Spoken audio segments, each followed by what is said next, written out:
semua, welcome back to my YouTube channel. Maaf banget, aku lama nggak upload video. Dan kali ini, di vlog ini, aku mau bahas strategi persiapan SBMPTN Saintek lebih awal di rumah aja.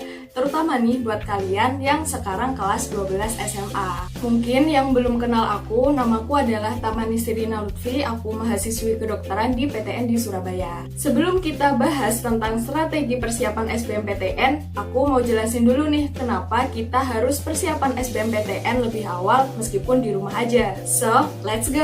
Pertama, tes seleksi masuk PTN ini pasti ada. Entah nanti model seleksinya mau berubah atau enggak, yang jelas pasti ada. Kedua, kita tahu sendiri kan kalau di Indonesia sekarang sedang ada pandemi COVID-19. Sehingga bakal mengganggu juga proses belajar kalian di sekolah. Atau belajar kalian jadi nggak bisa lebih maksimal. Apalagi yang lagi kelas 12, di mana kelas 12 ini adalah waktu yang krusial buat kalian untuk menentukan masa depan kalian.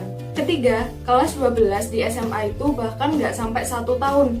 Belum lagi dipotong waktu ujian nasional, ujian sekolah, ujian praktikum, atau ujian-ujian lainnya. Kalau kita mau belajar SBMPTN tapi menunggu pengumuman SNMPTN, ya kita bakalan keteteran. Karena materi SBMPTN itu sangat luas dan banyak banget. Kita nggak boleh cuma mengandalkan pengumuman SNMPTN aja, karena kita sendiri nggak ada yang tahu pasti gimana sistem penilaiannya. Keempat, kalau kita terbiasa dengan soal-soal SBMPTN yang susah, pasti kita bakalan lebih mudah juga buat belajar ujian nasional atau ujian sekolahnya. Soalnya materi SBMPTN itu juga mencakup materi dari kelas 10 hingga kelas 12, bahkan lebih kompleks. Tapi ini kalau menganut sistem seleksi yang sebelum tahun 2020, di mana SBMPTN ini materinya terdiri dari TPA dan TPS. Namun, untuk SBMPTN 2020 ini hanya terdiri dari TPS saja, nggak ada TPA.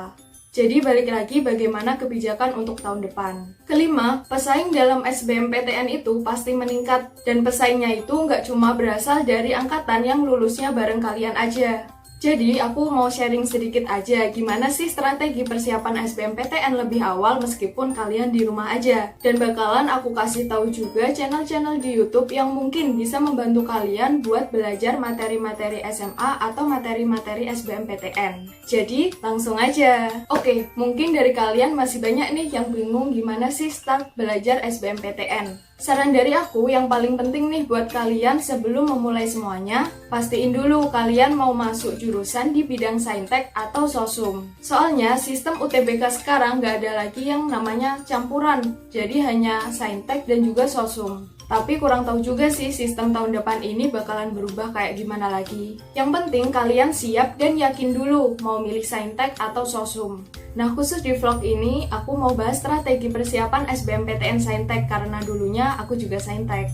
Kedua, kalau bisa sih kalian punya buku SBMPTN. Tapi dari aku sendiri menyarankan kepada teman-teman buat harus punya buku SBMPTN. Yang penting kalian ada pegangan materi-materi dan soal-soal SBMPTN. Jangan kehabisan cara, kalian bisa pinjam, beli, atau download e-book di internet. Untuk buku yang aku pakai dulu, udah pernah aku jelasin di vlogku yang judulnya Q&A persiapan SBMPTN kedokteran. Kalian bisa cek aja di link di atas ini. Tapi sebenarnya buat aku sendiri sih terserah kalian mau pakai buku SBMPTN yang mana, senyamannya kalian aja, yang penting kalian bisa nangkep isi dari buku-buku tersebut. Ketiga, mulai belajarnya. Sebelumnya aku mau jelasin dulu nih. Jadi sebelum tahun 2020, tes UTBK SBM meliputi tes potensial akademik atau TPA dan tes potensial skolastik atau TPS. Nah, sejak tahun 2020 ini keputusan terbaru untuk seleksi SBMPTN ini hanya terdiri dari TPS aja, jadi nggak ada lagi TPA. Saranku, utamakan dulu kalian belajar TPS. Karena tes apapun, entah PTN, PTS, kedinasan, atau yang lainnya, bakalan tetap ada TPS. Karena tes potensial skolastik ini adalah jenis tes untuk mengukur kemampuan kognitif, yaitu kemampuan penalaran dan pemahaman umum yang penting untuk keberhasilan di sekolah formal, khususnya pendidikan tinggi.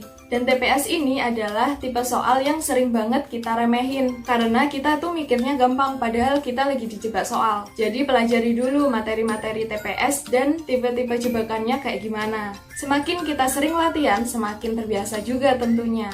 Terus untuk materi TPA-nya gimana? Tentu teman-teman juga harus belajar untuk materi sainteknya, meskipun nggak sebanyak belajar untuk materi TPS-nya. Kenapa? Teman-teman bisa belajar materi saintek SBM sekalian belajar materi saintek untuk ujian sekolahnya.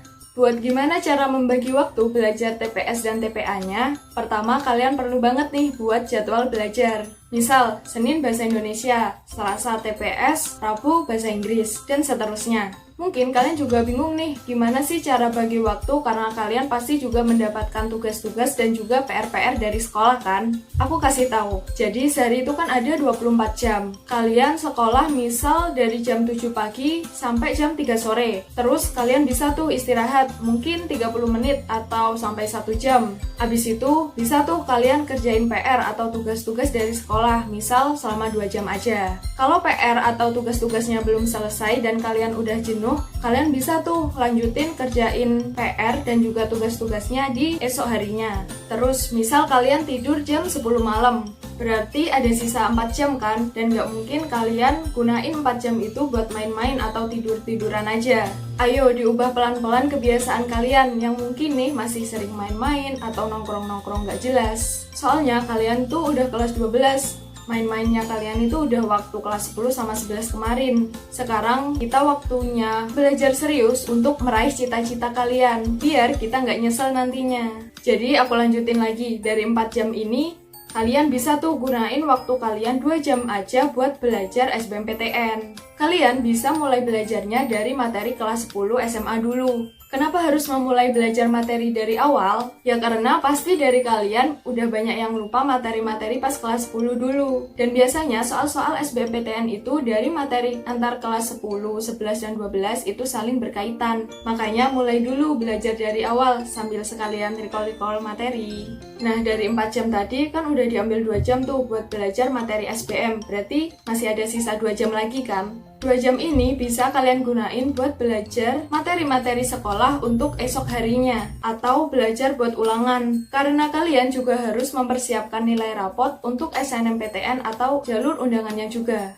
Nah berikut adalah channel-channel di YouTube yang mungkin bisa membantu kalian buat belajar materi-materi SMA maupun materi SBM meskipun kalian di rumah aja. Yang pertama ada Kuiper Indonesia, Zenius Education, Insight Chamber, Belajar ala Klinik Jenius, Buku Edukasi, dan EduLab Indonesia. Mungkin dari kalian juga ada saran channel lain, kalian bisa sharing aja, tulis di comment section di bawah ini. Selanjutnya, keempat, selain belajar materinya, mungkin setelah 2 minggu kalian baca-baca materi SBMPTN, kalian juga harus latihan soal. Karena soal-soal SBMPTN itu bervariasi, sering menjebak, dan biasanya soal antar materi kelas 10, 11, dan 12 itu saling berkaitan. Jadi semakin sering kita latihan soal, semakin terbiasa juga kita dengan variasi soal SBMPTN. Mungkin nih pertama kali kalian latihan soal SBMPTN, kalian nggak bisa ngerjain soalnya. Gak apa-apa, kalian juga bisa sambil lihat pembahasannya. Coba dipahami, dan nanti kalau udah paham, kalian bisa coba kerjain soalnya lagi tanpa lihat pembahasannya. Selain itu, kalau bisa nih, kalian sempatkan waktu kalian buat ikut tryout entah online atau offline. Dulu, aku tuh setiap ada pengumuman tryout online maupun offline, selalu aku ikut. Soalnya dulu itu yang online juga banyak yang gratis, jadi ya why not lah, sayang banget kalau nggak ikut. Terus aku mau cerita sedikit juga.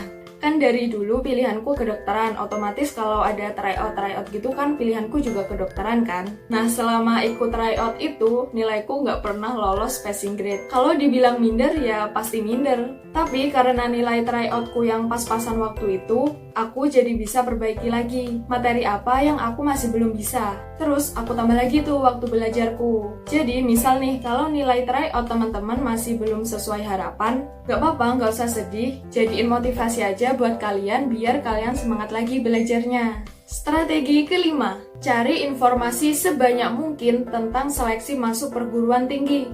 Entah PTN, PTS, kedinasan, poltek, atau yang lain. Kalian juga bisa tanya ke guru BK, alumni, atau website perguruan tinggi terkait. Belajar SBMPTN dari awal emang penting, tapi jangan sampai kita mengabaikan juga informasi-informasi penting tentang seleksi perguruan tinggi. Kita nggak boleh cuma mengandalkan pengumuman SNMPTN atau SBMPTN aja, karena kita nggak tahu kan rezeki kita ada di mana. Seenggaknya dengan kalian belajar lebih dulu TPA dan TPS, kalian bisa lebih siap buat menghadapi seleksi-seleksi lainnya in case kalian nggak lolos SBMPTN atau SNMPTN-nya.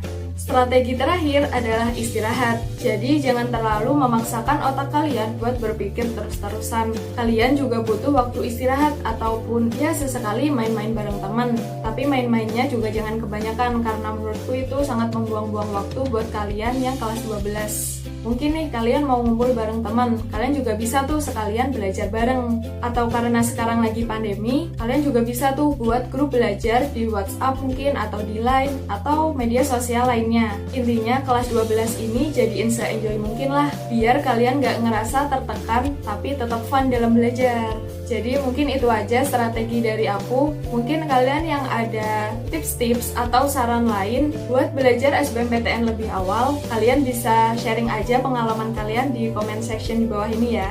Terus buat kalian nih yang mungkin ada pertanyaan lebih tentang SBMPTN atau kedokteran, kalian bisa DM aku aja di Instagram. Insya Allah kalau aku ada waktu, bakalan aku bales. Oke, mungkin itu aja dari aku. Jangan lupa like, comment, subscribe, and share video ini agar aku tambah semangat lagi bikin videonya. See you guys!